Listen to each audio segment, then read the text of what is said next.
No, I'm not losing my patience, but I am getting tired of the BS that goes with this. Hold still.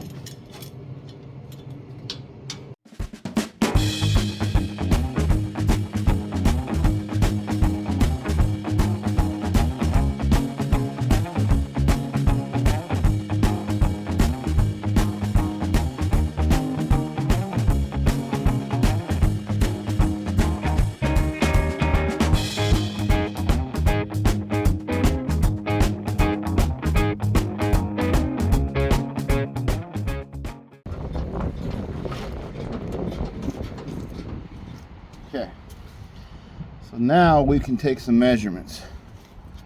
What do I need to measure?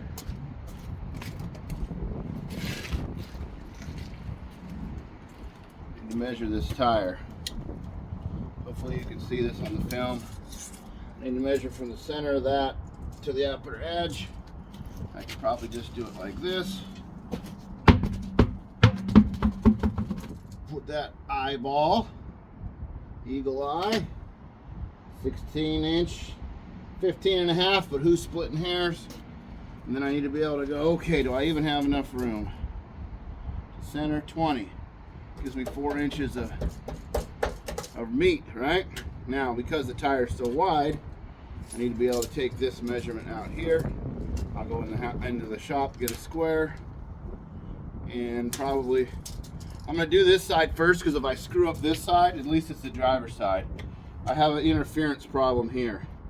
I might have to take this and move it in there. There could be some patchwork. I could be literally destroying this thing trying to get the look I'm looking for. Or it could just turn out perfect. Hard to tell. It's exciting, isn't it? All right, let me go get a square. You guys don't want to see me wander around the shop. You don't want to look at my legs. So let's get going here. Whoa, got myself a chair. Check it out. I lost stuff already. I got a square. I got a plastic level that is literally broken here, but I'm going to use this as the straight edge side. I'm not using it as a level because, you know, we use measurements. I got me a fat Sharpie because that way it makes a big fat line.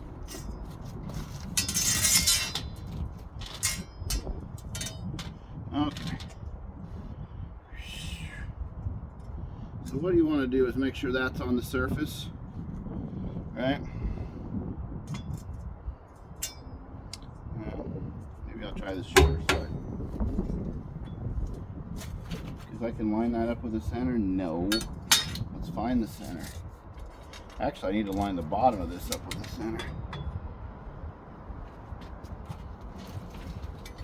If you're going to do eyeball method, you got to get your eyeballs where you can see. So if I line that up with the center, right there, which puts that just barely above, okay.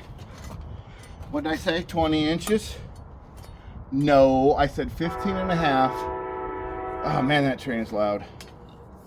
So let's set this at 16 inches, okay, which is not going to be really very helpful, but it kind of is. I can hook the tape like that.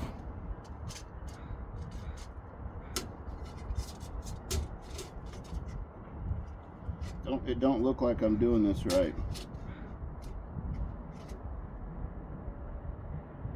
No, actually, Darian, you are doing it right. Let me demonstrate.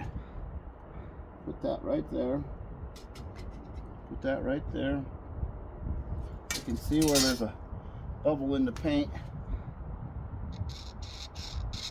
Right there. Now, before we started, you remember that I could put my finger between there? So I put my finger in there. Oh no, 3.5 inches. So I guess I'm putting a 3-inch block in there is right. So now, between, let's just do some math in here.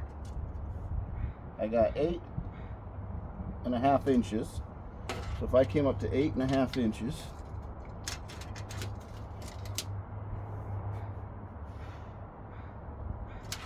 that's the bottom of the box. So now my plan here, well, not a very good plan. Let's assume that this is our let's assume that this is our line. So I butt that. I want to go 5 3/4. I'm going to butt that over here at 5 3/4. I'm going to butt that back here at 5 3/4. I'm going to take my bad level, which is a good level now because this side is good. I'm going to put it up here. I don't care what the level says. I care what the marks say.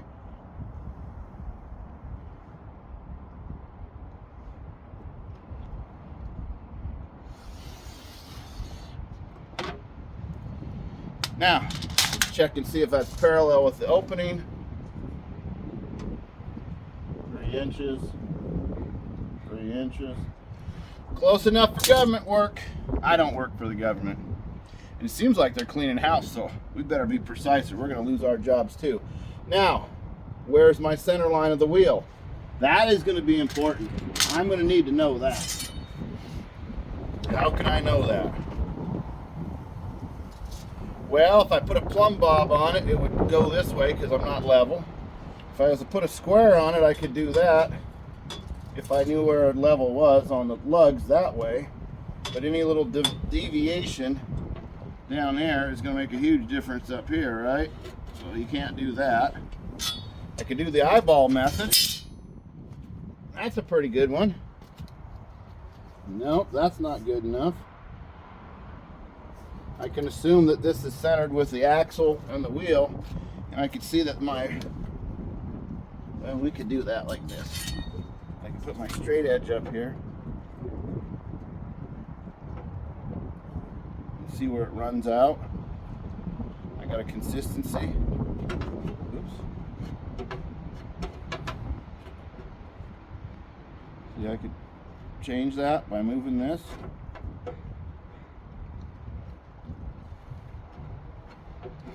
Hey, quit moving. I'll take a mark there and there. Use my measuring stick. And this wind is cold. 16 inches. Uh-oh. See, if you're using the pin like this and it's putting marks over here, you ignore those. I go here to 8 inches. The line. Go here to 8 inches. Let's line up. Now, how do I verify that? Well, let me show you how I could verify that. Again, everybody can do it their own way. Get your own project. I'm using this as a square line on the body, because that's what I'm going to be comparing the wheel well to anyways. I don't even know if I like the way this looks right now.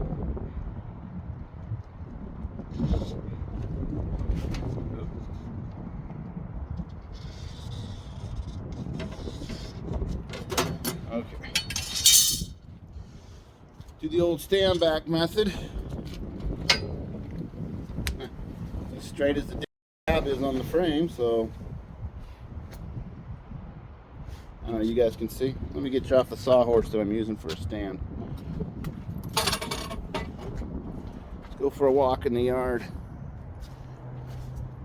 One time I built this one truck and I couldn't see it very good, and I got it out on the street and I could see we just don't have a good view of what we're looking at. You got to get 10 feet away. Looks pretty dang close. So now, at this point, if I don't like any of those, I just get some acetone, gasolina.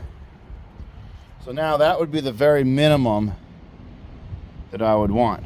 Now, that being said, this is what I'm doing. Let's see if this even fits this tire, because they changed the tire size and then they never put them on the Jeep.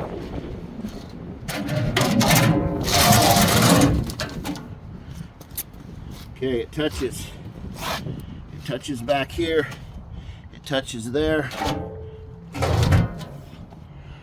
So now I have to, this is, my gosh, these guys are killing me. I have to either split that thing down the middle and try to patch it all in. when I was hopes, just, you guys know what I'm trying to do, just set that right in there. Okay, and this might require a little brain contemplation. Okay, I had a couple of minutes to think. This is what I come up with. I'm gonna let you guys watch me either destroy this or do this right. Up there checking it. Yeah, I need to go up to there. That's not two different ways. I think I'm gonna take a Sawzall, cut this aluminum radius right off. That's gonna get me close. Then I think I'm gonna rig up a pin here from center, and a Sharpie, and I'm gonna radius what's left wherever it hits. Okay. From here, maybe I'll go a little higher. I'm not exactly sure. Then, you may not even see all this in one video. This is a big task for me. Then I'm going to cut off about yay much, probably in a pattern like this. Bend those over. Those will then become tabs that can drill through here and bolt in several spots because it's aluminum. That's going to give me the look. It's going to give me the deal. I am going to have to cut this in half, spread it out, because it's going to either want to hit or whatever. I don't know. I'm not sure about cutting it in half yet. If I do, it's just a couple of inches here, because right about here is where I'm going to lose. The tire's got a little bit weird depth there. Here's pretty consistent. So it's not the end of the world, right? Again, if I was doing this project and it didn't come with these tires, I would have gone with a smaller tire, put it right on there. And the look is going to be a little bit, I'm trying to cover the top of the tire. Ideally, I'd want it like down to there, but I don't think I can do that with what I've got here. I don't know, we'll see. Let me get rid of the lip. One piece at a time. I'm going to eat this elephant by chewing a little bit of his tail, a little bit of his trunk, maybe put a hoof, and we're going to chew into this.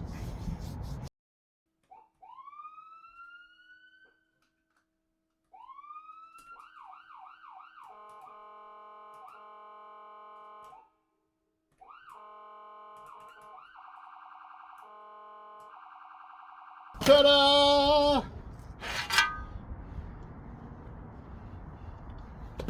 I must be like Michelangelo. What I needed was already in there. I just have to remove the parts I don't need. Now, according to my math, I need to be at least that high. Keep in mind I got it under a shock. Should be at right height. I think a stand shock. Don't even know what I'm talking about anymore. What is the YouTube disclaimer? Don't take any of my advice unless you're super desperate. Yeah.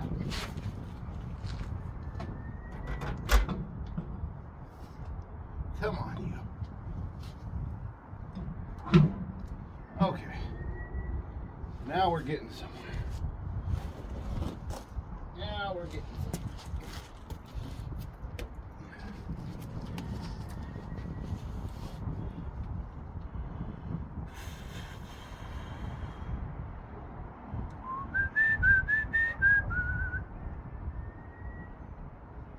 Yeah, I was thinking about that too. Why didn't you just do that part, Darian? Well, because I needed to get that off of there. Because whatever this fender's going to be, it's going to have to cover that whole thing. Well, yeah, a good fabricator would cut him a piece of aluminum and put it behind here and make his own well. And I might do that. I'd have to rivet it on because I can't weld the aluminum. And then I could fill it with body filler. It would last. Well, why don't we go ahead and make us a little arch. I threw that away so quick. Lose it like a skirt, you know?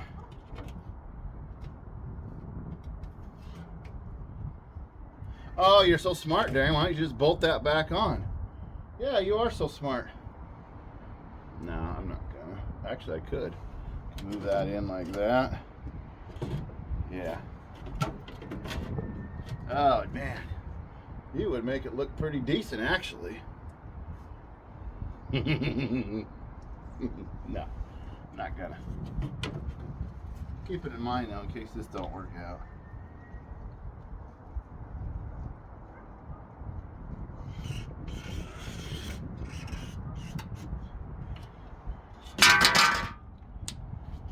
Do I try to cut that with a tire in there? Well, sure, why wouldn't you?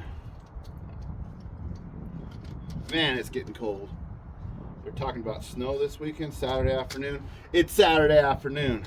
The weatherman can't be wrong every time.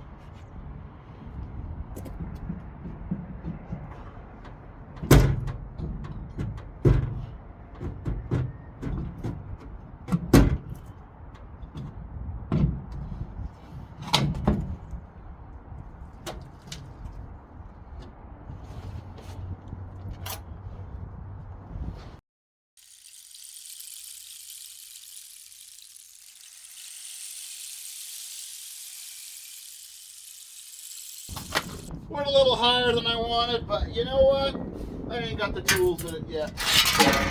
We're just trying to get the it.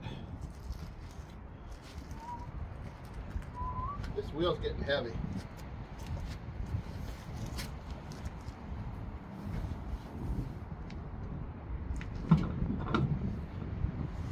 Okay.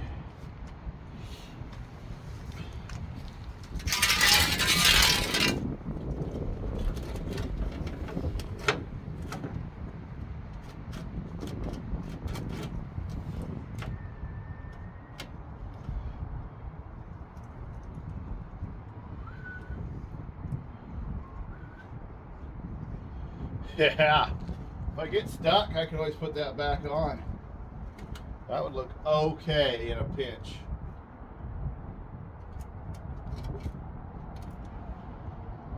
You know, just cut all this trash out of there. Just kind of taper that back. Taper it straight down. I'll keep this piece. So what we need to do now is put the lug nuts on. Zit, zit, zit. Go set the other side. Same way. And then I need to get the driveline length measurement before I get snowed in. Wonder what the shock's going to do to it. Nothing. It'll be bolted down. Shocks won't affect it. So let me get caught back up with the other side. I know it looks like crap. Just ignore that part, okay? Just ignore that part. When they're doing open heart surgery, just don't look on the inside. Just stay focused. Get the valves in there and sew her back up. We're going to do all that. Okay, it's on its own. You saw I cut this side to match. Rough cut this side to match. Let me take you around where there's a better view. Jack is completely out. Stands are out. The stands are over there. Let me take you down here. This is kind of the look I'm going for. I'm satisfied with the back end of that now. Okay, it came down. It's still got a little bit of a rake to it. Not much. This seems a little bit high in the front, but I'm going to leave it that way for a little while. If I did, I was to come in and I would cut one coil maybe, but then I think I'm going to be back to being too low. I think I'm going to leave it. And the reason I'm going to leave it is because I kind of want to just drive it and use it. And I can monkey around with this for 40 more days. I don't want it. Now, what did we end up doing here? Okay, let's look at this. I can tell right now that I've got the axle not over enough. It's not welded. It's just free. I have to go set the pinion angle. I got to move this over a little bit. I'll tell you why. Because when I was monkeying with it, I must have adjusted it somehow. I don't know if you can tell, but remember my finger was... So I'm down there. I mean, I'm over like this much. I'm talking like 3/8 of an inch at the most. So visually, I need to move that over a little bit. I thought about taking my pin. I could do this if I wanted to. There's obviously going to be a phase 2 to this because I got a lot of cutting and grinding and welding to do. But I could take my pin, put it on a piece of wood that's on here, and I could come in here and trace this. Well, I don't even think you saw what I was doing. I could put my pin on here, bring up a piece of wood or something that follows the inside rim of that, and I could trace this. Oh, there's that snow I was talking about. But I'm going to try to get my pinion angle set so I can get that driveline made. I don't know that I can do it with the amount of time I got left in the weekend. And let me show you what I got to do that. I wanted to get a digital one. This is what I got. And frankly, it's not that good. I paid $6 for it, and that was the best they had. So what you do is you put this on the front of the crank. Let's come over here to a crank. I don't have a straight edge, but you would put a straight edge on there, and then you'd put that on there. When it figures out what it's doing, you know, whatever, it'll give you an angle. Then you go back to the yoke on the back there, and you get the same angle. Because that engine and transmission should be coming downhill slightly. This pinion should be coming uphill slightly. You get those two angles to match. One will be negative, one will be positive, which means one's going uphill. Negative means one's going downhill. And that gives me the output, because that engine crank is connected to the input of the transmission crank, and that's straight through. So those should be the same. I also have the option of just putting it on the tail of the tail shaft. To do that, I got to crawl around underneath there. But to do that, I got to put that thing back up and get it centered, then put it back down. So there's going to be a bunch of nuts and bolts, tightening, finishing, moving. Oh, let me show you this, since you guys are interested. The bump stops, I got a little bit of room actually. I have the option of removing those bump stops, which will give me a couple more inches. 2 inches probably. But if I shake the truck,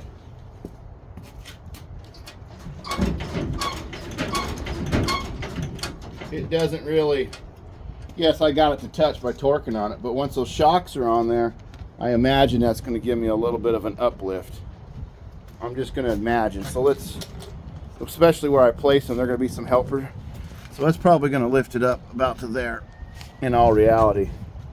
And I don't have any front shocks on this. I'm going to go back with the factory shock. When I put in my brake order, I'll get shocks for the back, front. So this might be the end due to the weather, due to the rain, due to the snow. I will probably, tomorrow I have a little bit of time in the afternoon, I will probably try to mock up one fender.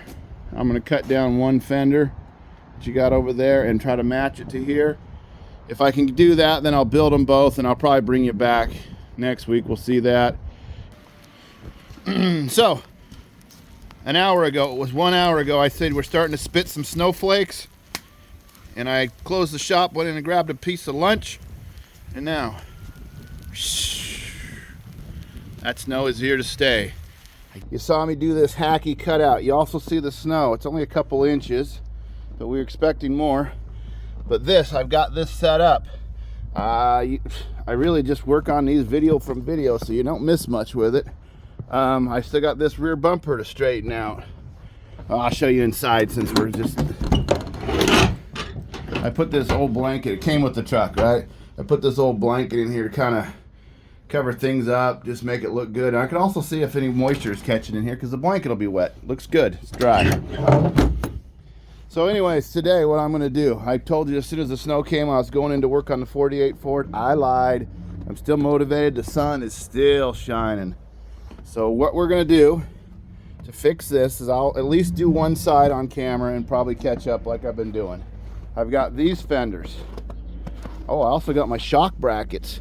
See, when you leave stuff in the snow, you want to leave it up on something high so you don't lose it. But today I'm going to set up, we're going to save this outside piece a couple inches, and that is going to become an outside piece here to bolt to the aluminum. At that point, we'll trim it out, finish. This is all rough cut. Back here, I'm probably going to have to put some kind of a filler. Now, normally on a rat rod, I'd just throw a license plate in there or some kind of piece of metal of some kind. But because we're doing this way, I'm going to have to get crafty. Probably do some rivets and some body work. But that might not be my issue. Mrs. Just Enough Garage is doing the body and paint work. Incidentally, a subscriber of mine, a fellow I've known off and on for the last couple of years, mentioned that he used to work at a body and paint shop. And I'm not suggesting that I use him, but I'm definitely going to be picking his brain and see what I can do when it comes time for that. But that's going to be a few months down the road. Since I don't have a paint booth, it'll be outside we'll wait till the weather gets better. Well, let me get set up. We're gonna cut off a piece of that and continue going. If I horribly screw this up, if that happens, I'm just gonna look online for some plastic deals I can bolt on. I gotta get the wheel clearance. So anyways, thanks for watching. Appreciate your comments, your subscribing. Ring the bell if you're a new subscriber. Click that little bell icon. Our videos come out every Wednesday morning, 6 a.m. West Coast, 3 a.m. East Coast, which is the same 6 a.m. for you guys. Anyways, thanks for watching. Appreciate everybody who's telling me where you're from, what you're doing. In case you're interested, yes, I'm about 2-3 weeks ahead on some videos. Today is February 9th, so whenever you're watching this, you might be like, whoa, did I miss something? No, I'm just, you know, in case I get sick or I have to work or something, I feel like I won't interrupt the programming, and it's been a challenge. Anyways, let's get started and let's get going.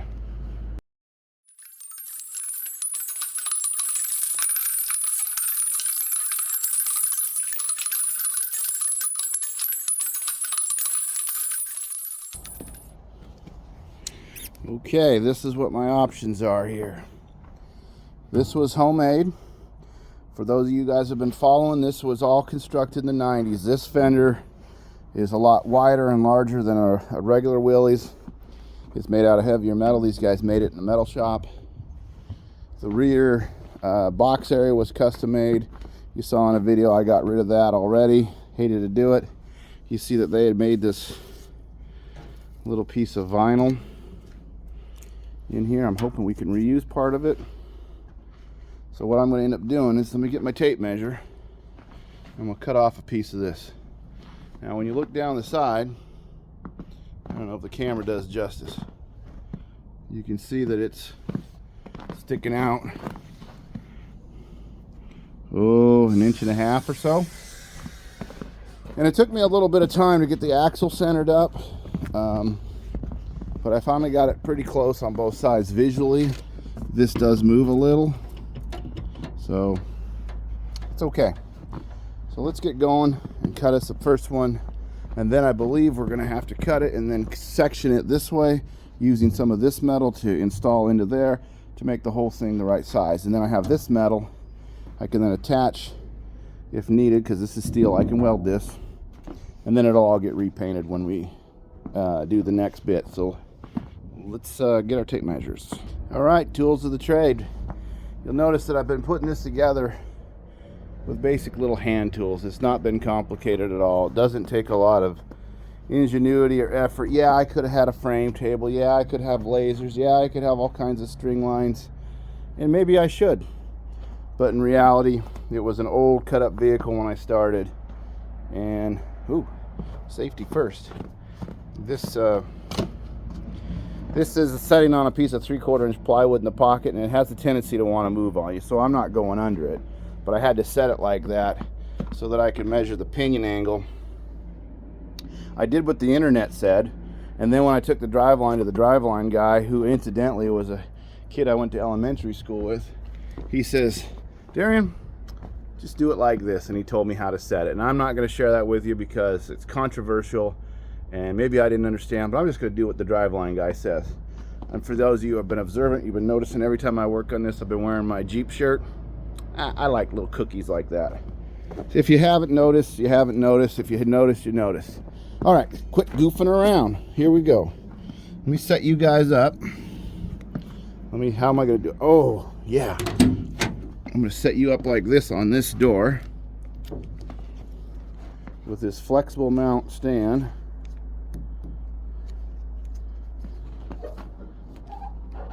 And if Mary edits this, that's okay. If she doesn't, sometimes you guys like the way I do it. Oops. Nope, you don't like that. My styling is different than most YouTubers. I understand that. It's the way old guys do it. Okay. So I want to get a measurement here out. I can eyeball that and say, 3 inches should be enough. Or I can do, oh, it's too short. Hold on, I got a solution. take my straight edge, which is this broom. I can put him against that rubber on the tire. Now, if the tire is properly inflated, it's a different story. And I can see right here, 2 1/4. So to give room for flex, I'm probably going to go 3 inches, and then we'll fit that. And that should give me about 5/8 of an inch clearance there. I know you should say 1/2 inch, Darian, but I'm fuzzing myself because I can see that this panel has a little bit of a wobble in it. So when it gets bolted on there, it's actually not going to be 2 1/4. It's going to come out to about 2 inch.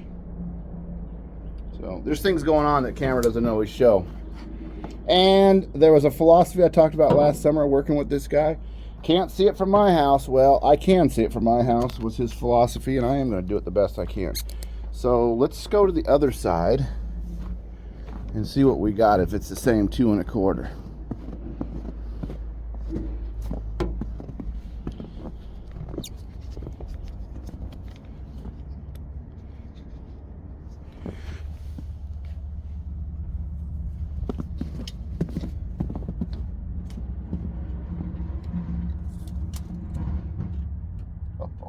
Oh, baby. 2 1/8. I mean, amazing. Is that one? Yeah, that one's pretty square. Pretty good. All right, get you guys going here. I feel like I'm being slow and dumb. I'm sorry about that. But this is the part of the build that's where most people will give up. I've been secretly working underneath the engine. I have most of the wiring put back together. I've got some other things you didn't see because I get that it's frustrating. I spent close to $300 the other day on Rock Auto brake parts. New master, new booster, new everything under the wheel, new hardware kits.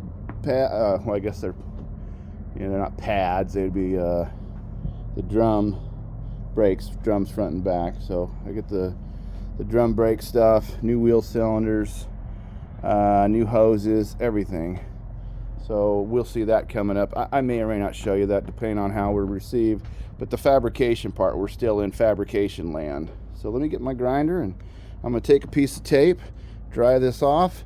That'll give me a straight line, and I'll cut it off. Then I'm probably going to cut this flange off, spot weld it on underneath, and then I have all my holes. And if you guys remember when I first tore this apart, I was using the cutting torch, and I literally threw these here months ago, and those are the ones that match the inside. It depends on if I get the right side or not. Well, that's the way. But that, I have the option of putting this up as a backer up in behind the aluminum. We'll see how it goes. We're doing things, making it happen. Okay, I towel dried it off with one of my old rags in there. A couple of Sharpies, a thin and a thick. I'll put those here. You guys don't let me forget where I put those. And some blue tape. Now this inner edge is where it's going to have my conflict. So I want to be 3 inches to the cut edge. So if I was to say, okay, there's the edge, what does 3 inches look like? Now, follow me on this. At first I'm going to eyeball, okay? Then I have the option of going from this square edge. We are at 11 5/8. Now I come up here, 11 and just barely over half. So I can adjust that. Now this is where I've got two measurements. This is a straight edge. If I do it right, it's a straight edge.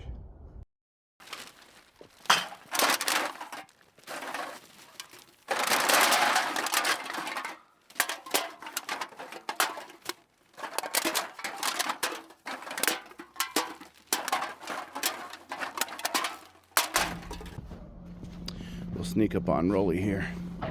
He's checking out his yard. How you doing, kiddo, huh? Yeah. Oh, yeah.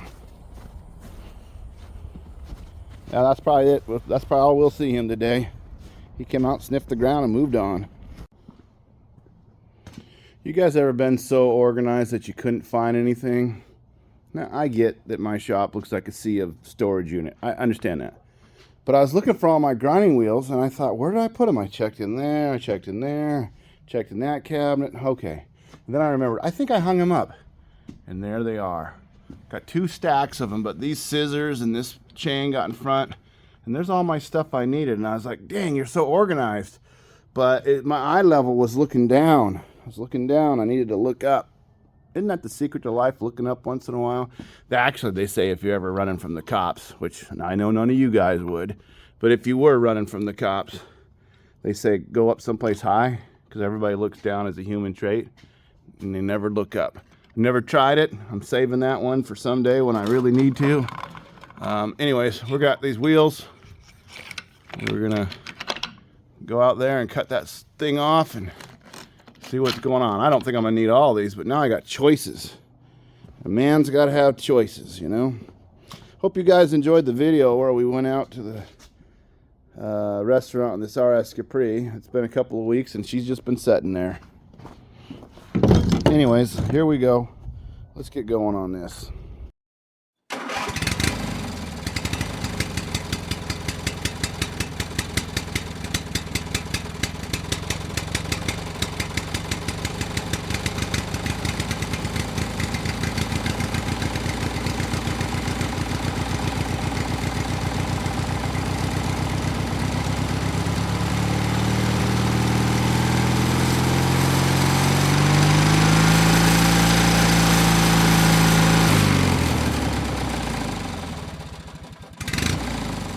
Whoa, cut the table. Unheard of, unthinkable.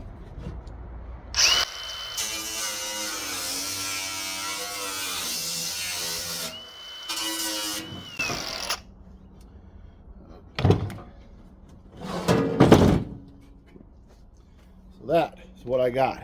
Let's go for a walk. Oh, what you want to do when you get to here is you use your foot on the ice. Kick that thing closed.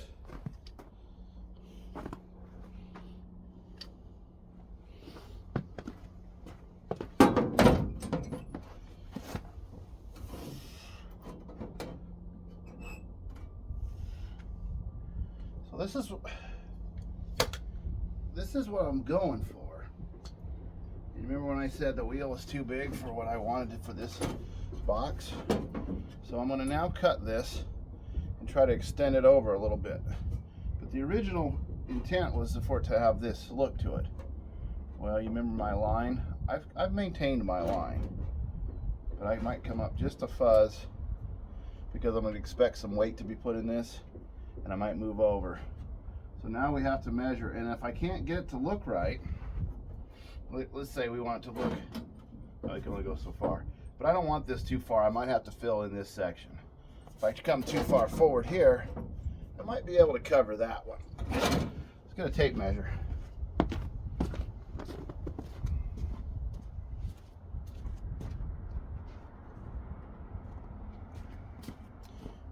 Don't be afraid of experimenting with your vehicle. You know, it's okay. If it doesn't work out, you know, you tried, right? I don't want to kneel in the snow. Give me 1 second. I got a pad in here. Boom, that's real time right there. You guys are on live camera. Okay, so now because I'm eyeballing, so forgive my eyeballing this. The other side I had a center line. This side I didn't. But let's assume that is pretty close to center. And that's a C with a line through it, in case you didn't know. It's not an and mark, it's a center line. Now, I could measure this kind of like, oh, right to there, 15 1/4. Come on, mathematicians, 15 1/4. That's right. You guys answered real. So I'm gonna make that mark out here. 7 and, what'd you say, 5/8? No, 9. 9 16ths, 5/8. Let's measure it both ways. Let me actually go to the top too. That's 20 and a half, so I'm going to put 2 marks on it. 10 1/4, right there. And down here I'm going to go 7 and right there. Now, I'm going to show you something. I did a precision mark on this, but over here I eyeballed. You guys catch the drift? Ha, drift, snow, ha, funny. All right, so then I square this up. How close am I? I'll move that one over there. And between my 2 measurements, you see the distance? Now, oh, I don't know if you can see the distance. Between the 2 ways I measured it, I'm going to assume that the center is going to be between those lines because I measured from this corner to this corner, and then I estimated from this outside edge of the curve to that outside edge of the curve. Now when I put this up here, oops, let me go ahead and put a line down the center of that line I got. Okay. Now when I put that up there, I kind of got the idea of what I'm wanting. And it looks pretty good on the wheel. If anything, it could go this way. Because we're not doing anything. But visually, what does it look like on the wheel?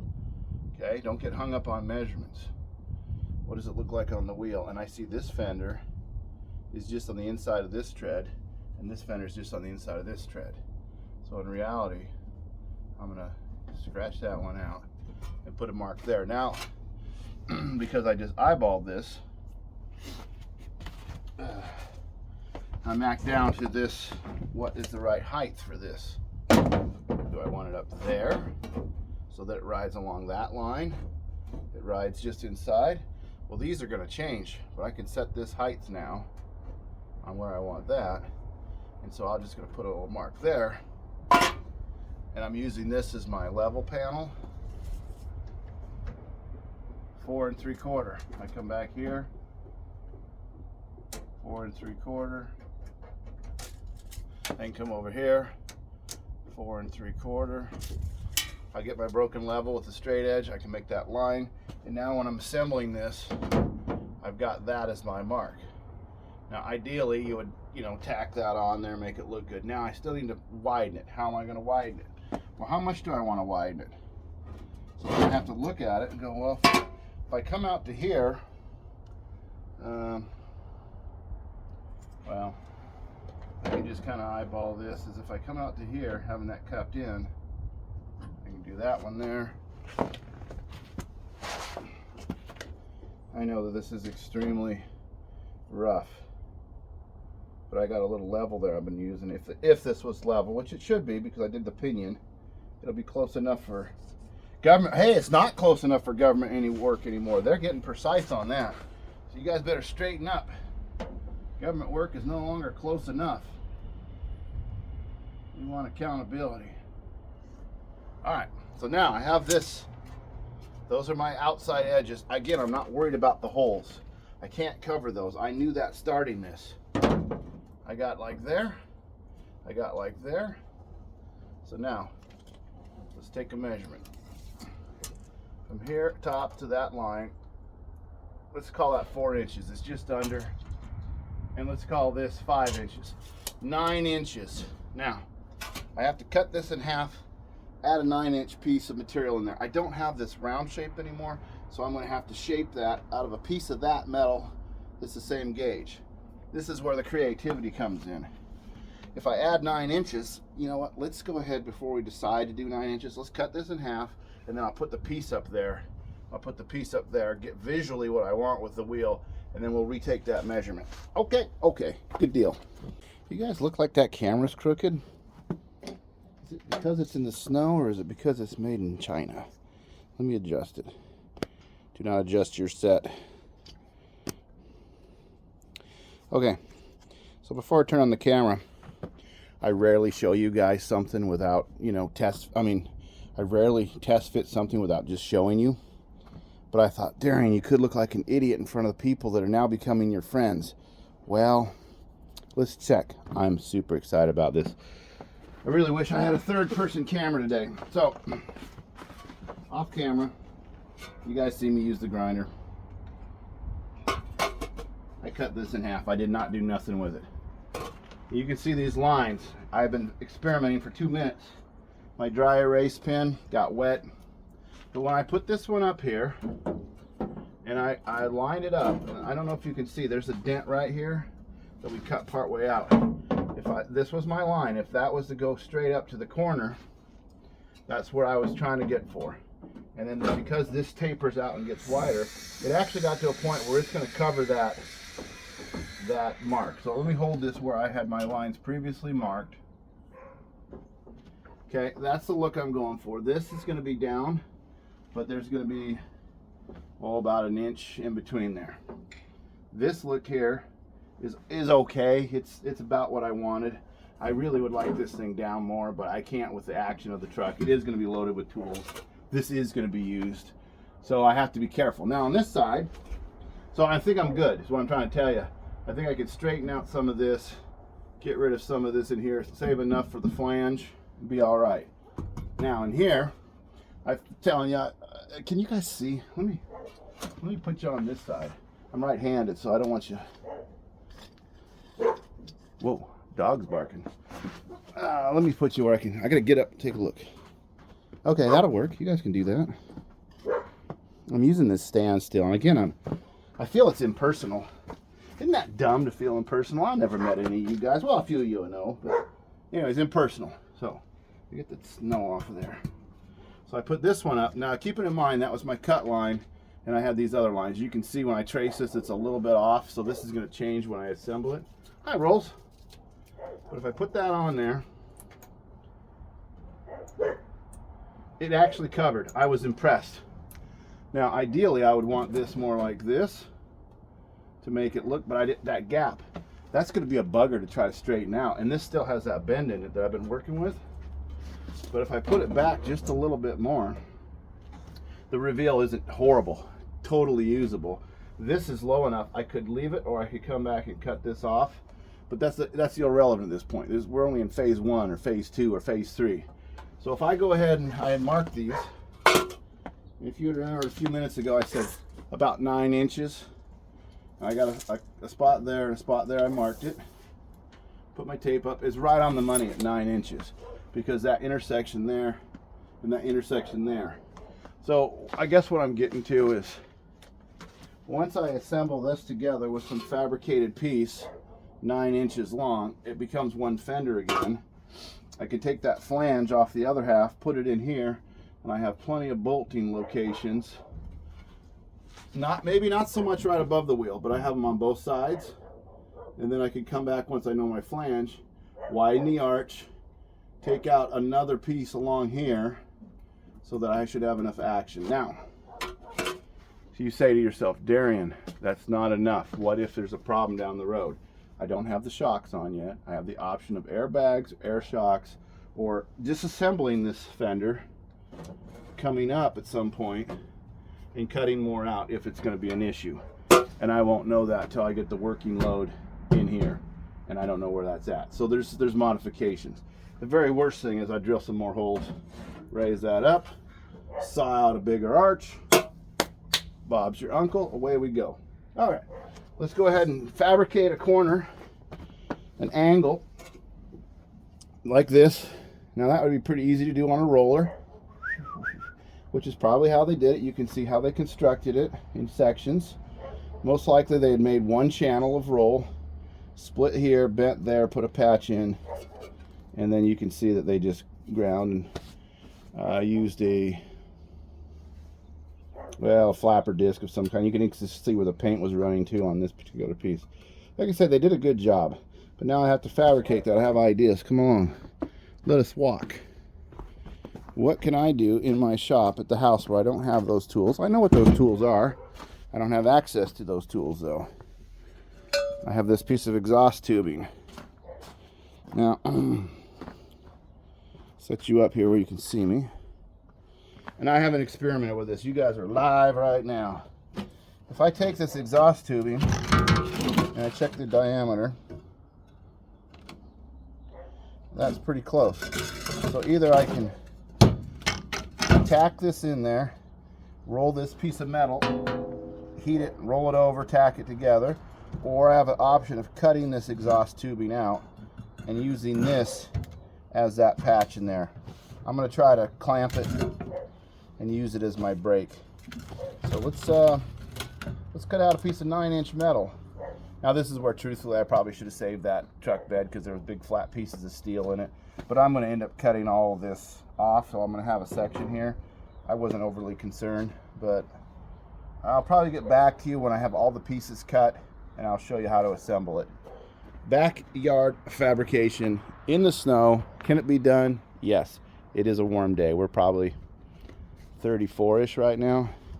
And Rolly's enjoying the day, aren't you, Rolly? Aren't you? Yeah. Yeah. He's dying to do something. I work a lot, you know. You guys don't know this, but I work a lot, okay? In the winter, it's kind of my slow time, but the spring, it's brutal. The summer, I'm lazy, and I want to go see the Northwest. So I end up, and the poor dog, he just is so desperate to see me in the evenings and weekends. So I'm going to do this for a little while. I'm going to bounce. I'm going to go for a walk. And then I'll probably have some lunch with my wife, and we will enjoy the day. And YouTube is being filled in my spare time, which I've created for this and this project. But we've got lots of other videos. Go ahead and watch a few. Go back. I know you're busy. You know, just watch a few when you get time. Think of them like a TV show. Don't think of them like a short. A lot of people say, oh, your videos are too long. Okay, they're too long for you. Other people enjoy it. And if you find yourself getting frustrated, yeah, you can fast forward it, great. Or you just watch part of it and come back. YouTube's going to remember. It'll recognize that. So I'm going to get set up, and I'll get back with you when I've got one fabricated. Well, when I got the pieces cut, then I'll show you the fabrication. So I got my pieces cleaned up. Oh, there's still a squirrel tail there. Okay, got it. I got it cleaned up the metal. I'm throwing some tools up on here, just moving stuff. This is what I cut out. I cut it out of the fender right there. Not the Jeep fender, no. This piece of fender I'm dealing with, I cut that out. Still leaving this flange in case I try to reuse it, which I'm going to need some way of attaching. So now let me set you guys up so you can watch. Speaking of watching, I got a comment. It's been 2 videos back now from a fella, and I believe his name was Rusty. If it was, I hope that's right. Lived in Virginia. I hadn't mentioned it, whatever. Okay, the point is his comment really, actually, I appreciate it. He said something to the effects of, I thought, well, this is going to be like a weird project, but I'm going to watch it anyways, laugh out loud, ha ha ha, and then it turned out really good when the cab went on. That was back in the cab video. The point I'm getting to is I see sometimes a vision and others haven't, and that's fine, but then I appreciate when people recognize it, because I was like, I'm doing this anyways, and I'm at the age now where I'm going to do it anyways. And somebody said one time, well, about Willys parts, whatever. I'm not cutting up original Willys parts. These are homemade parts. They are vintage because they're 30-some years old. But if I was to be honest with you, I would cut up original Willys parts to get the look I'm going for. That's what customizers do. That's just the way it is in life. So now to put this piece in here, let me tell you what I did. Again, tape measure, 9 inches. That's what I needed. And you say, well, how'd you measure that? I just rolled the tape around. It came out to 5.5 inches. Which is what I cut out, again, using the same tape method. So now, I got too much stuff on the table. And it's stuff I don't even love. I don't love anything. I was talking to some friends of mine the other day at work, and one was interested in the Brat, and he has been for a while. I said, yeah, when I go to sell it, I'll sell it to you. And then another guy said, well, I'm interested in your MR2. And I said, hey, you know what, I might sell that too. You know, I change my mind sometimes, and I'm not married to any of this stuff. It's just stuff. But I enjoy this stuff while I have this stuff. So what I'm going to do is essentially tack and tack, and then we've got to square this edge. Now remember, I've been using this this broken level as a square. I put that bad on it because it got stepped on once 20 years ago. But you see right there, hey, stuff's falling. But you see right there, I can square that along this line. Even though it's a cheap plastic level, I have to align it. So now let's tack it. Oh, you know what I didn't do? I didn't grind a little spot for the ground. Let me do that. This has some undercoating on it. Kind of stinks, really.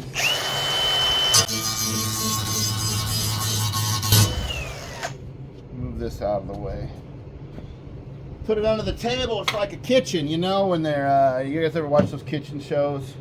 They go, look at this, ta-da, and they have one finished. I don't have that kind of a kitchen out here. What I have is a wet table with a bunch of snow melting. My back is warm, my head is still cold, my nose is runny, but my fingers are warm. Stocking hat, that's the secret. When your hair falls out, you go to stocking hat.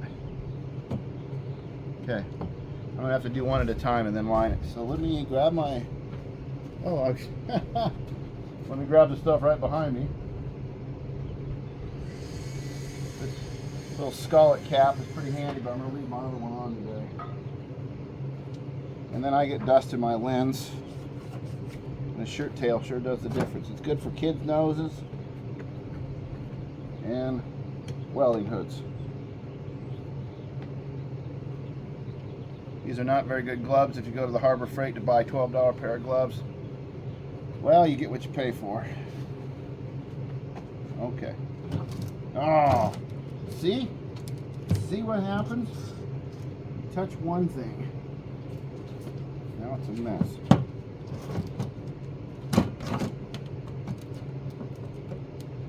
Okay.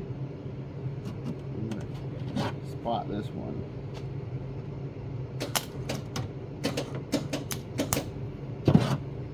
Because the wire didn't go, it shoved my work apart.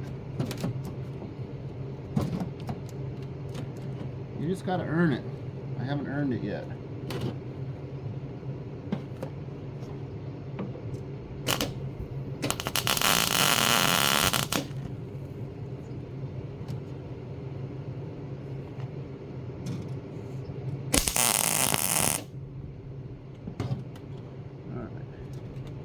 You can smell the table, you know it went through.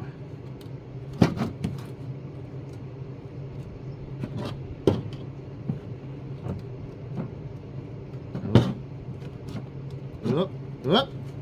Careful. Why is it springing? Don't do that.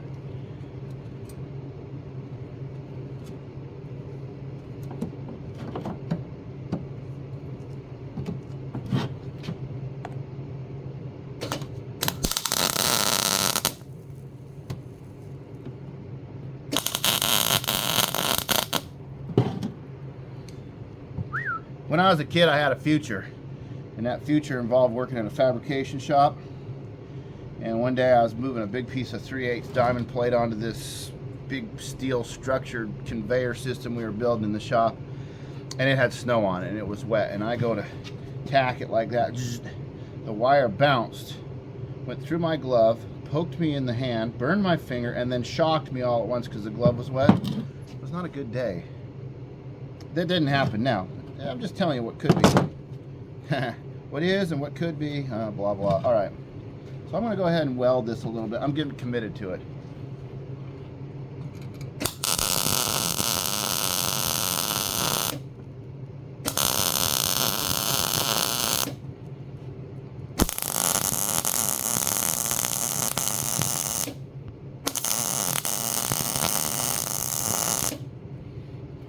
All right.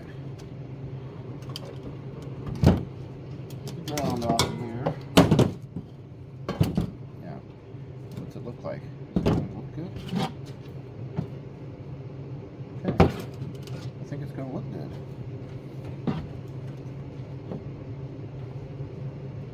Oh, you guys can't even see it. Why don't you say so?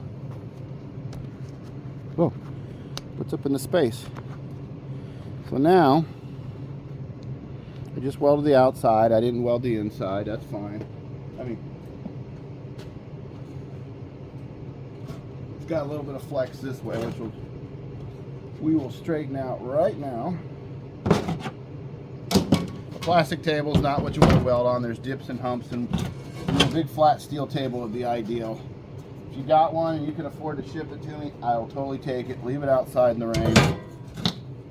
Too long. Got to shorten it up.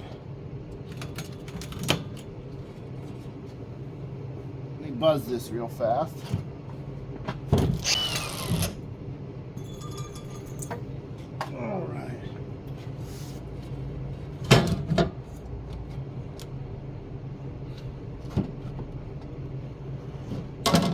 welder back on here. Tack, tack, tackaroony.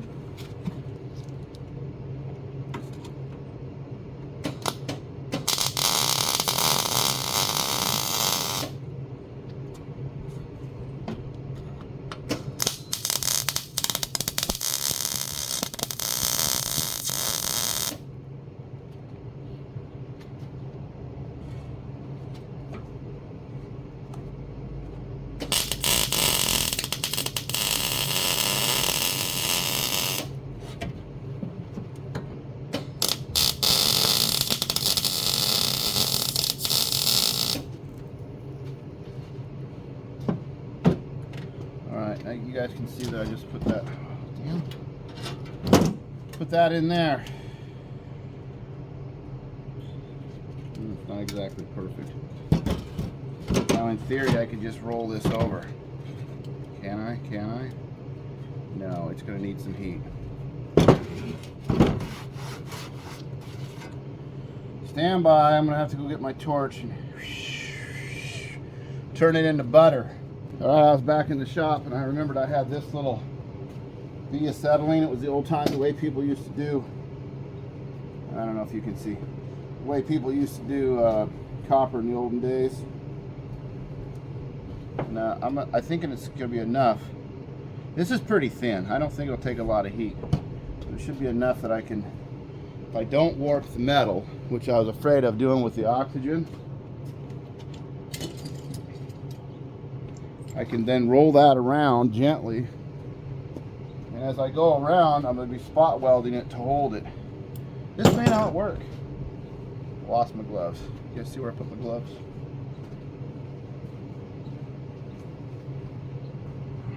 Marianne is probably going to fast forward some of this hooey, and I don't blame her. The point is I'm taking junk and making it work. I'm not investing a lot of money. So this one uses outside air, oxygen in through an orifice, and it's just a big acetylene torch otherwise.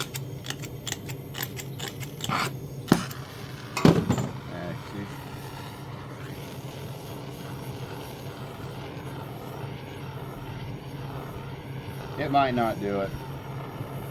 But don't burn the paint. That tells you it's not heating it up very much, is it? Oh, there we go. Spoke too soon.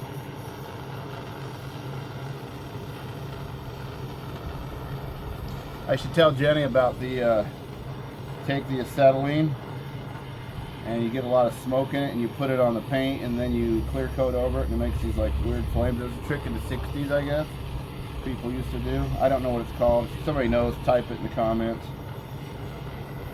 I don't think we're close. No. Oh, actually that's helping a little bit.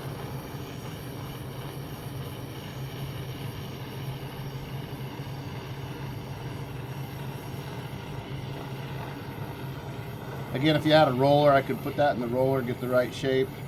I don't have a roller. I can't trust my welds enough just to force it, and I don't want to kink it. I want it to be fluid. Yeah, this ain't gonna do it. All right, we tried it. We're gonna go get the real torch due to time and effort. You know, try something new. See if we got enough. The acetylene is really what's low. I don't know if you've gone and bought acetylene lately, but you almost need to mortgage your house.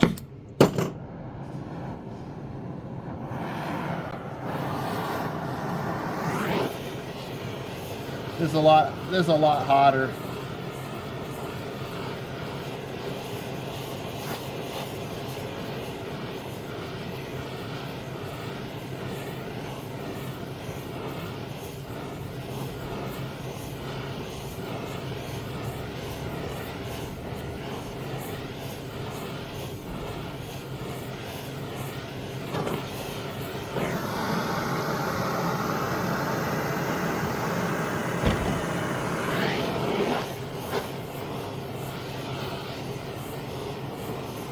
I don't know if you can see that, but I'm trying to keep this outside edge from getting too hot because it's going to burn my thumb, truthfully.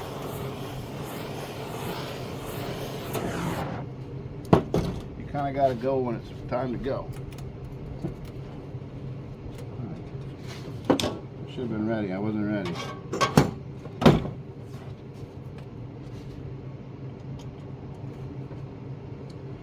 I need some.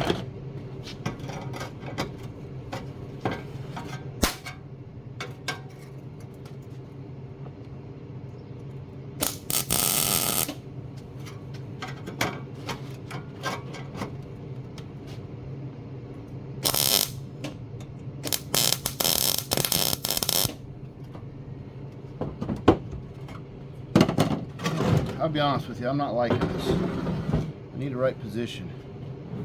If I don't bend it right, I'm not getting it right. I really need to have it like roll in like this. Stand by, I got a plan.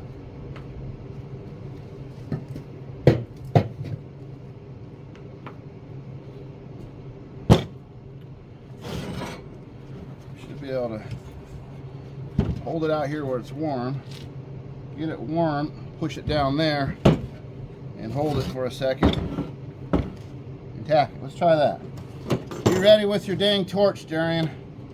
Yes, sir. Where the hell do I clamp that? Right here on that pipe. Okay. Winner, winner, let's get growing.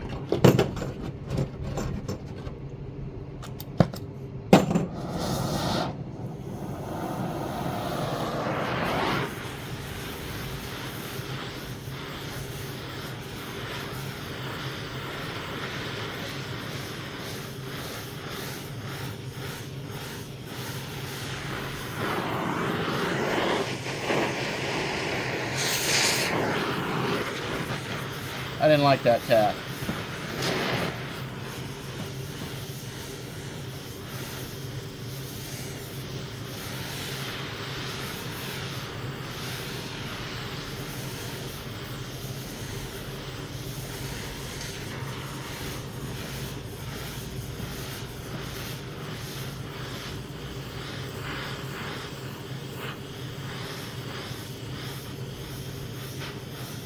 I don't know if you can pick it up on the camera, but as I'm rolling this, you're going to start seeing it turn red.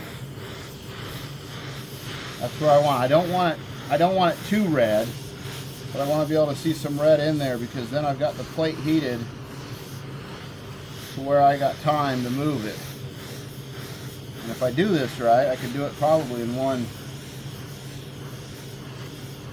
kind of movement. You'll see a little tail behind the heat. You know, it's just a micro. You just barely see a little red trail following this. I'm seeing it in the metal now. You see what I'm saying? You can see it come right through if I even slow down for a second.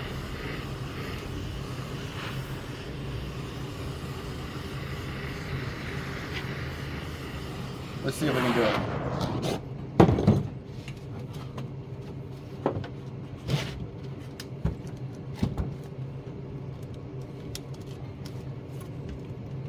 Whoa, it's thick. It's like you burning wood. Should have used a piece of steel on there.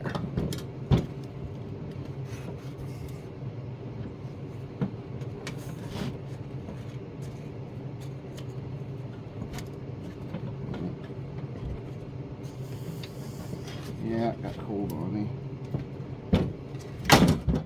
Screwed up. It got crooked, it got cold.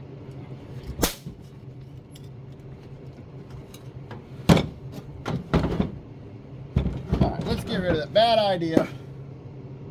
We need a piece of steel. Stand by, reset up, set up again, reset up, stand by. Alright, we're a do-over. I need to start lower on the heat. Got this piece of steel which is left over from the truck, so it seemed like it was the right thing to use. You know, the whole buffalo situation, use every part.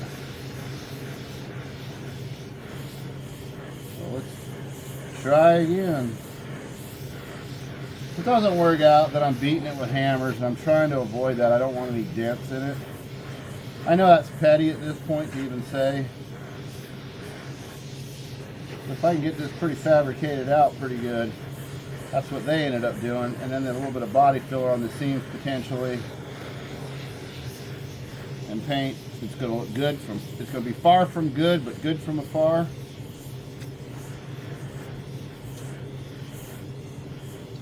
If this doesn't work out, then I'll have to cut a profile off, take it to a place and have them roll it. Which is not a bad option either, it could be done.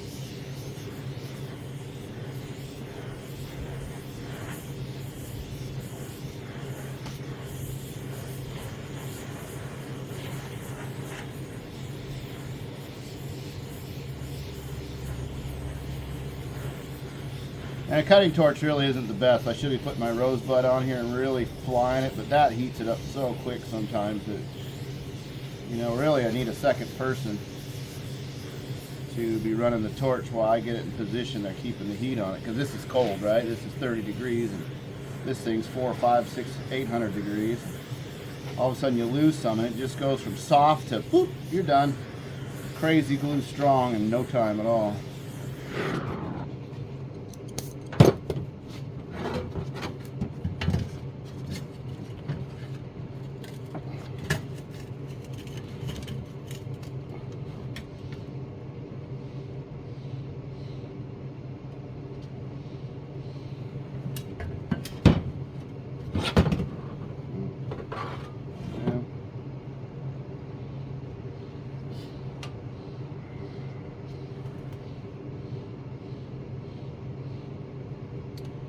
Try to vice grip it.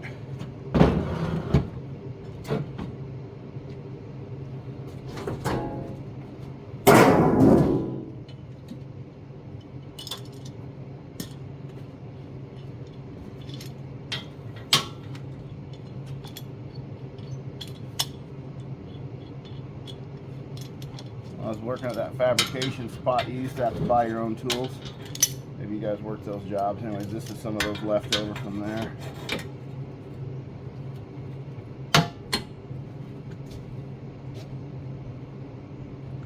Looking pretty good. Need a little tap, tap, taparoo. Body hammers?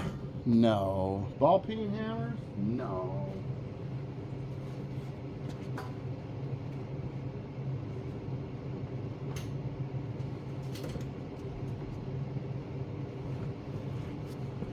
Sledgehammers? Maybe. I do have these body hammers. Let's see if we can do some damage with them.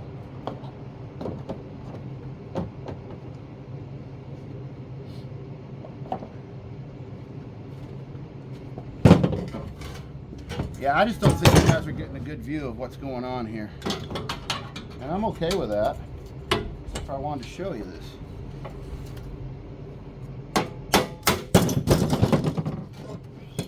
Now you know why some clamps are welded to some things.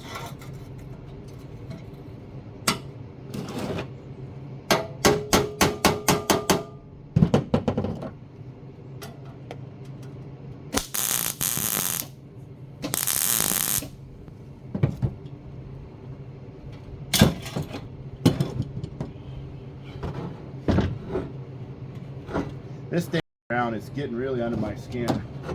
It is like caught on everything. You just call it an extension cord, because that's what it is. Caught on everything. Did you see how I just put that there and it caught on that? No, I'm not losing my patience, but I am getting tired of the BS that goes with this. Hold still. You know, there's a good chance this is still going to look like crap when we're done.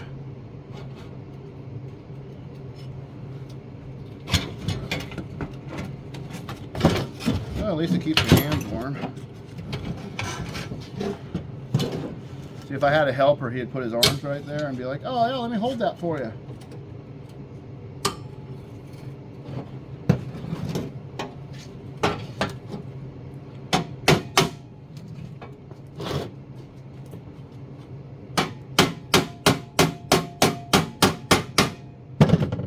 Yeah, this is going to look like hell on this side.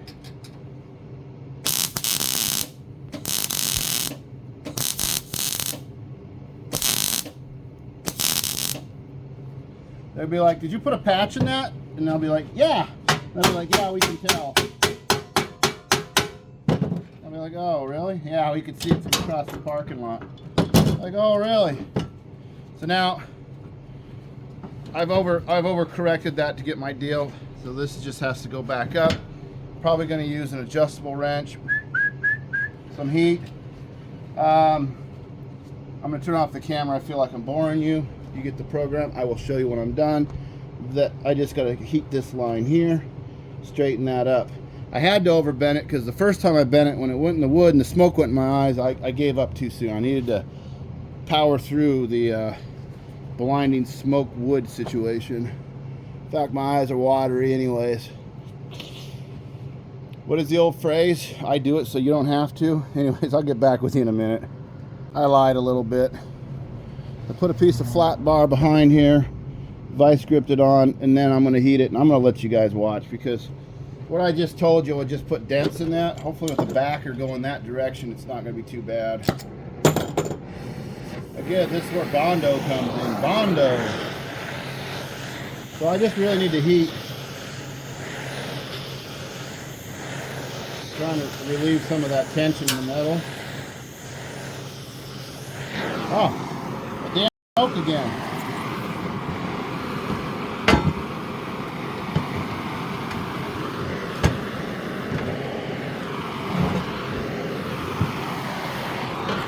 Yeah.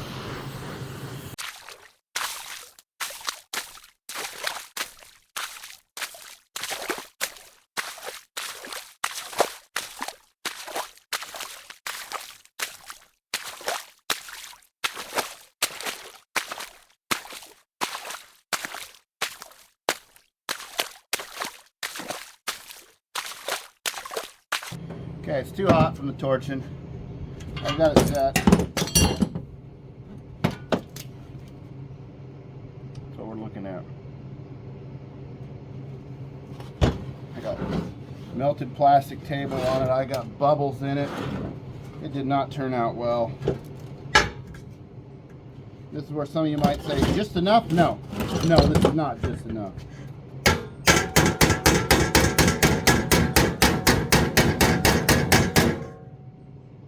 Yeah, it warped the metal with all that heat.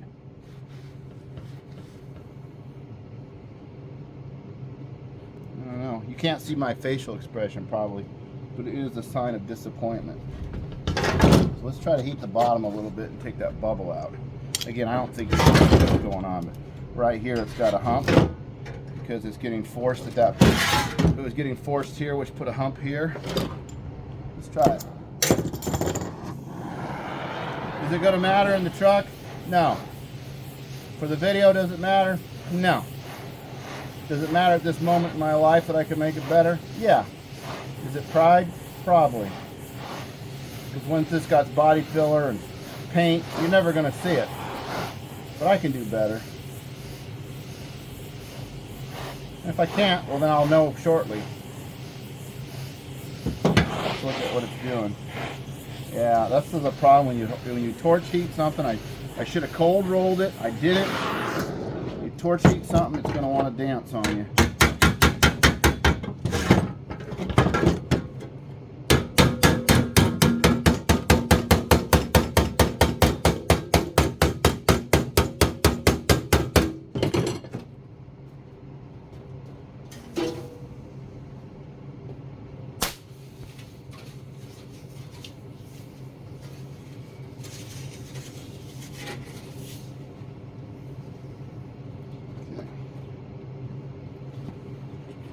Well, I threw it in the snow after I had it set, and it immediately came right back.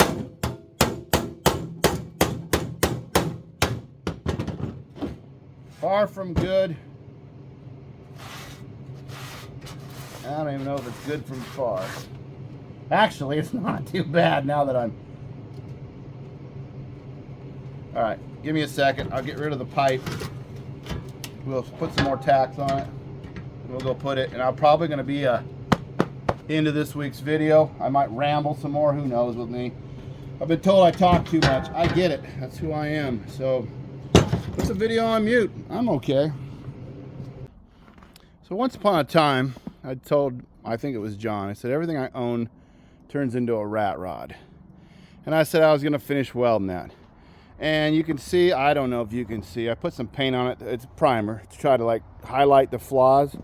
But you can see along here that this warped with the torch. I've had to come back and cut it here and try to, you know, try to move it like this a little bit at the ends. But now I'm getting this weird archway here. So heating that and making that piece did not help me. That absolutely did not help me. Luckily, I have a whole bunch more of that fender over here. I haven't even put the flange in the rear. So sometimes you have to fail to succeed. And I guess this is where my transparency comes through. I got all the rest of that metal to try again and another fender. Now I'll bring it over here and I'll show you that it's kind of close and it kind of works and it kind of looks okay. But you know, my channel was called Just Enough Garage because I had just enough talent. Right now I feel like it's not enough garage. This is not good enough for me. So what I'll probably end up doing is I needed this experience. I needed my toes being cold. I needed to fight with the camera. I needed to be standing here in the snow, taking out tools that frankly I'm not sure exactly how you use. I needed this experience because it got my brain going. What is it, success and failure? Well, the failure was I don't like the look. The success is I've decided I'm going to make a jig and I'm going to put it up here in my vise over there, and I'm going to build a jig and I'm going to cold roll the piece of metal. No hammers. No, if I have to take it somewhere and have it rolled, that's what I'm going to do, but I'm going to try to do that.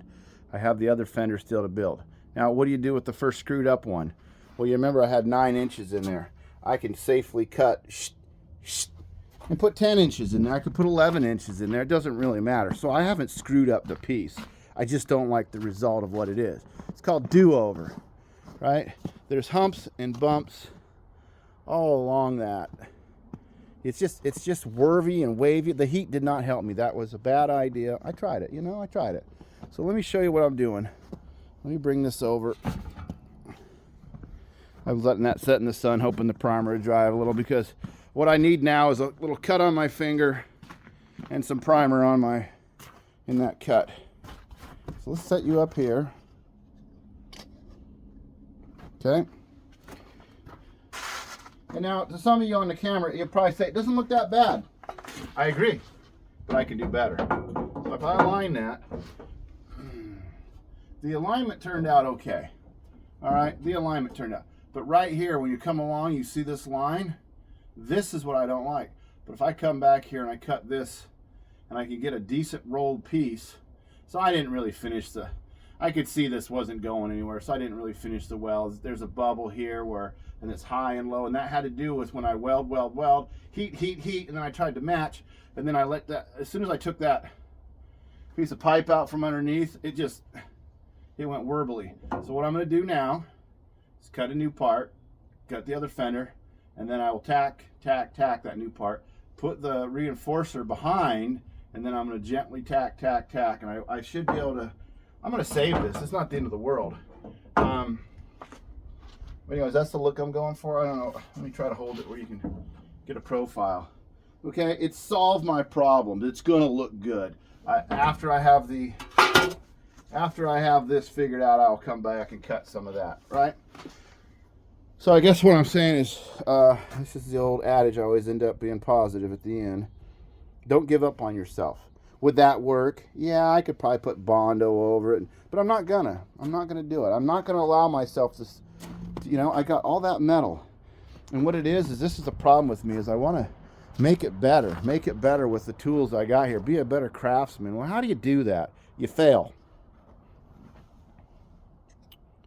How do you get better? You fail.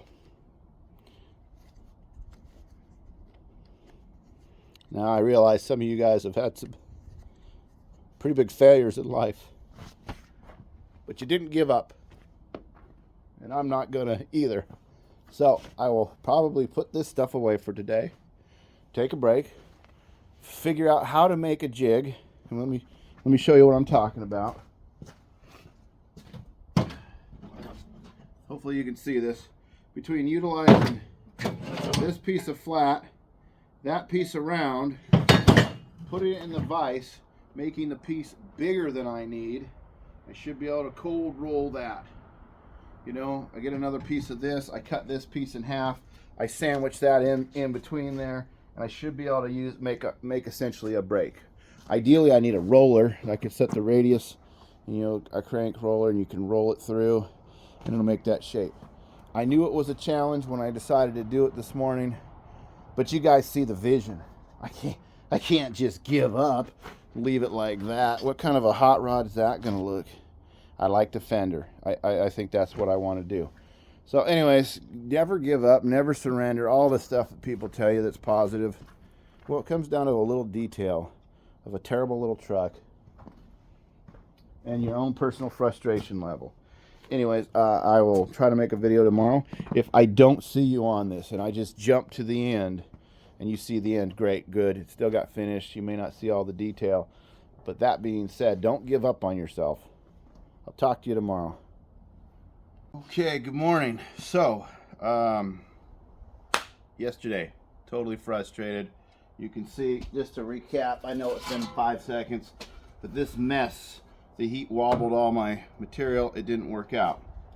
So I put away my tools, went home, gave you guys a speech about disappointment, whatever.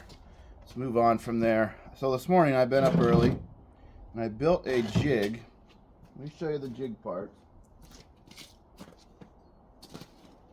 Out of scrap metal. Move the Gatorade out of the way. This is a jig that I built, and I'm going to show you how it works. And then I've cut 2 of these off camera because I was tired of frustration. I made this piece. Hopefully you can see. It's the right shape that I needed. Galvanized metal into that paint. I didn't know that. Anyways, let me show you how to do it. What I'm getting at is, remember I said yesterday, this is just enough garage. We have just enough talent to do this. And now I see that this is horrible, so I made a new piece. And I built a tool for it. I'm not bragging about the tool. I'm just simply saying I was trying to cheat the system yesterday, and I don't believe, let me show you, how I don't believe I could have gotten it to work any other way than having that frustration in my life. So let me set you up. First, it's still cold. Second, I got rid of the snow off the ground so my feet were warmer. Third, I put on 2 pairs of socks. Fourth, I lowered my expectations. Fifth, I'd used my brain. Okay, so now I don't need 3 of these, but I cut 3, and the reason I did is, well, in case I screw up, but then I can also cut one of these down as a backing plate. That was part of my issue yesterday. So you put this, oh, it's got a little rib. Give me 1 second, stand by.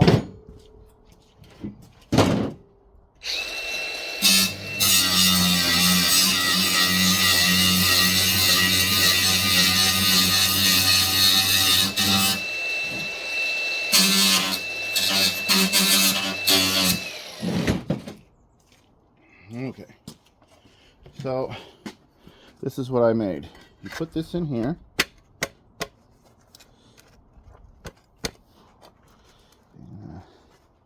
It's tight, all right? So you gotta get it lined up. I made the first one at 10 1/4, 10 inches, and these others at 9 because I have to cut those welds out, so that one's different. So then what you do is, once you get it parallel, I use my vise and I put it in here like this. Now the vise is doing 2 things. It's holding the jig and it's holding the piece of metal. Now this part I wasn't that good at, so I had to do this part by hand. Get it started. Then I've got this part. Oh, and this part. And this part goes in here. Oh, not quite enough. I was reluctant to show you guys this because it's kind of time consuming, but it does a nice job. And success takes time. So you put that piece on, and now you put this piece on inside there.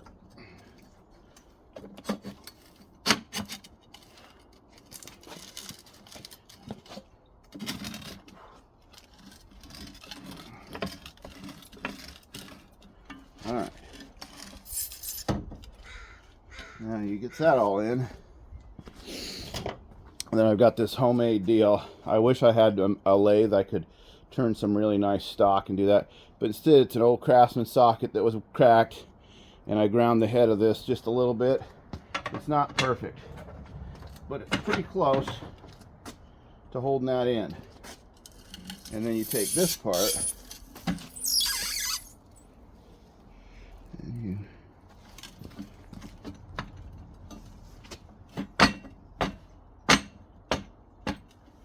you can roll this. Like I say, this end here isn't exactly right. It's a little bit sloppier than I wanted.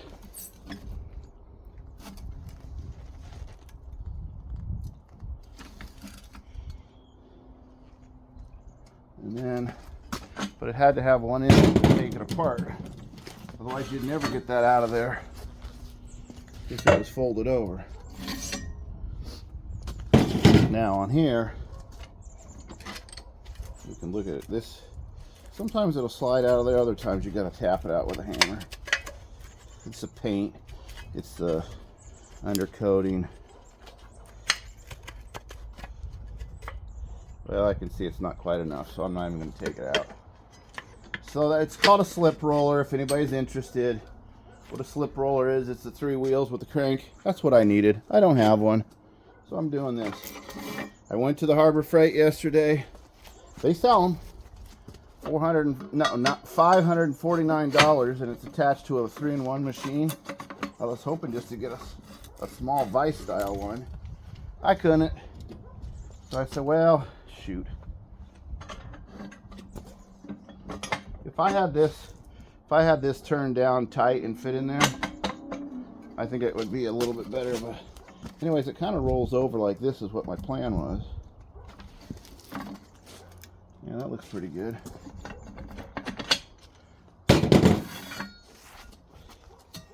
You guys feel free to steal my idea. I don't own it. It's just what I could do in the backyard. Oh yeah, you gotta release that. So then, you gotta take your vise, put this here. Can you still see what I'm doing? Yeah, you can make it out. Anyways, just tap-a-roo. And if it falls out, you have to pick it back up.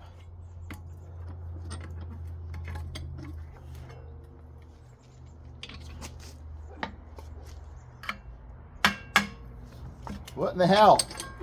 Stay in there, dog. You dirty dog.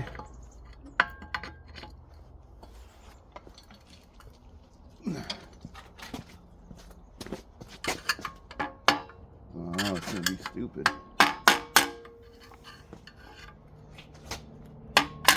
Well, the first one came right out of there.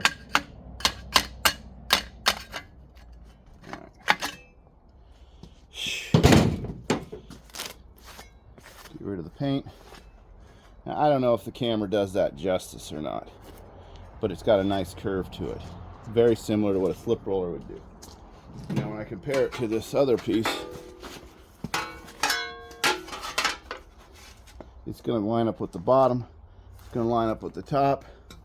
I think once I get it in there, it's not on top, it's going to be down in. I think it's going to be close enough. So I'm making 3, and the reason is I'll cut these, get my stuff out of my hands, because I can cut this into 4 spots,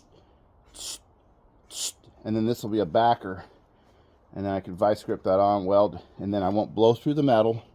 It'll be reinforced, and we're on our way. So I'm just going to bend the last one and move on with the next. I feel like the video is getting too long for you. Hold on, hold on. Oh, all right. I got to tell you this. I got a car deal just worked out. It's supposed to be at noon. I think it's almost noon now. It'll be the shortest revive and drive in history, and I will show you a video of it in a few minutes. Shortest one. Absolutely the shortest revive and drive in history. Stay tuned.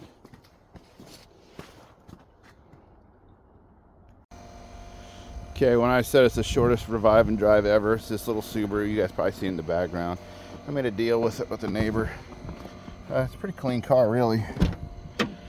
I've been charging the battery. 134,000 miles. Let's see if she runs. They said it had tire problems, so they quit driving it. Ah, there you go. It's probably sat here 2 years, a year and a half. Full tank of gas, 134,000 miles, automatic. It's a 2001. Basically, I'm just going to drive it right out here once the tires are full of air.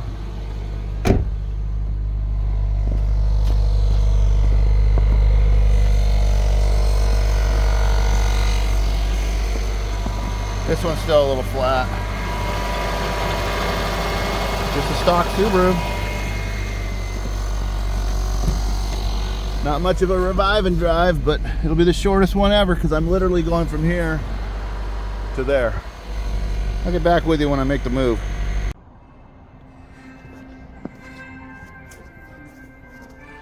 Shortest revive and drive ever. It's like 80 some feet. I know, dumb. But hey, that's YouTube. Let's do it.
All right, now some of you might be asking, Darian, why'd you do it? Well, I like Subarus, and you guys saw that it just went up that hill right there. Just drove out. He needed space. The car's been setting for at least 2 years. I'd mentioned it a while ago. You remember he's the neighbor that had the fence and the tree. Anyways, I said, when you get ready to sell it, let me know. But the problem's been these tires. They were run flat once. They don't hold air. So I'm just going to get a new set. They look all right, but I'm just going to get a new set, give it a service. I've already transferred the title, put it in my name. I'll throw it on my insurance, give it a bath. You'll probably never see it again on the channel because it's just going to go into my fleet for, you know, it's just an extra car. I have very little money into it, but I won't tell you how much, but it's a fair price for both of us, you know. Anyhow. Oh, Rolly's out. Hi, Rolly. How you doing? All right, let's get back to it. Forget that. Let's go back to here. We've got all of our parts made. Okay? Now let's go ahead and this one I've already cut up this morning as part of the prep for the other side. Let's go ahead and I'll get set up here. We'll start. We're going to at least finish assembling these. I got a few things to do yet today. We'll get both of these straightened out. I'll probably have to do the bolt and stuff another day because once I get them set up here, I'm gonna need a second person to help hold so that I can then trace inside, and then I'll have to drill the holes. You may not see that on this video, and that's just fine. It's gonna get done, you guys know. And I'm gonna cut this a little bit more, even though this is the right amount right now, the bump stop hits, but once I get that in there, then we'll clearance that a little more. So just be in mind that I'm going to still be cutting out. You might not see it, but it doesn't matter. Yeah, let me, you know what? I'm probably not even going to show you that. I'll just show you the finished product. I'm going to cut out the bad spot here, make this a little wider with the one I have that's 10 inches, put it back together. These others are at 9. That was the right measurement, and we'll get going on it. I'll probably show you near the end what I did because you've seen the idea. Anyways, yeah, thanks for watching. Don't give up on yourself. Deals come to those who are looking for them or not looking for them. And I'll show you at the end what we're doing here. and I'll give you a highlight. But I probably, will be honest with you, I probably won't have those bolted on, but the next time you see it, hopefully I will. And then the drive line is being built right now. And you saw we had carburetors. I ordered brake parts. So what do we got left is some wiring, brakes, a drive line, a new carburetor, and then we're moving on. So wait for the end, and there'll be a little follow-up. Otherwise, thanks for watching. New subscribers, thanks for subscribing. Comments, those are really helping me. So please keep commenting. Thumbs up, thumbs down, doesn't matter to the AI as long as there's interaction. So keep thumbs up in me. I appreciate that.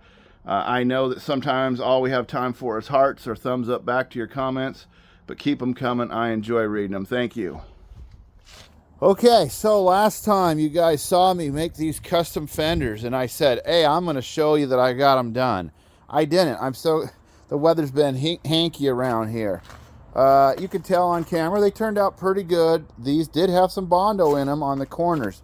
You can kind of see that there's some striping. So I'm just put this paint on. I know it's not the right white. It's antique white. This is more of a... Anyways, I'm hoping to get these on. But before to do that, remember I told you I didn't have my shocks, right? And this thing had some movement.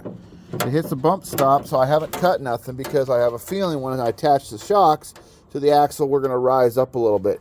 And then I can compensate with the fender. I am very much going for a look right now. Ooh, snow's melting. Waterfall.